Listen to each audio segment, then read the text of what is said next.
రాజస్థాన్లో ఈద్ చేసుకుంటున్న ముస్లిం సోదరుల మీద హిందువులు గులాబీ పూల వర్షాన్ని కురిపించారు. ఈద్ పండుగ సెలబ్రేట్ చేసుకుంటే మనం పూలు వేస్తున్నాం, మనం శ్రీరామనవమి చేసుకుంటే, గణపతి నవరాత్రులు చేసుకుంటే, రాముల వారి ఊరేగింపు చేసుకుంటే రాళ్లు పడుతున్నాయి. ఇది ఎక్కడ సెక్యులరిజం నాకు అర్థం కాలేదు. హిందువులు మెజారిటీగా ఉన్న ఈ దేశంలో జార్ఖండ్ లో మహూదీ అనే ప్రాంతంలో, మహూదీ ఆ ఏరియా అంటే ఎక్కడైతే మనం శ్రీరామనవమి శోభయాత్రను తీసుకొని వెళ్తామో అక్కడ ఎక్కువగా ముస్లిం ప్రాంతం ఉందట. అందుకని అక్కడ ముస్లిమ్స్ ఎక్కువగా ఉంటారు కాబట్టి ఆ రూట్ నుంచి వెళ్ళకూడదట. 40 ఏళ్లకు పైగా శ్రీరామనవమి శోభయాత్రను నిషేధించారు.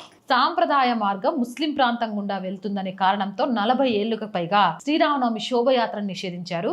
మనమేమో ఈద్ చేసుకుంటుంటే వాళ్ళ మీద గులాబీ పూలు చల్లుతున్నాం. ఇది ఎక్కడి సెక్యులరిజం? రాజ్యాంగంలో ఎక్కడ రాసుంది ముస్లిమ్స్ ఎక్కువ ఉంటే అక్కడ నుంచి రామనవమి శోభయాత్ర తీసుకెళ్లకూడదని?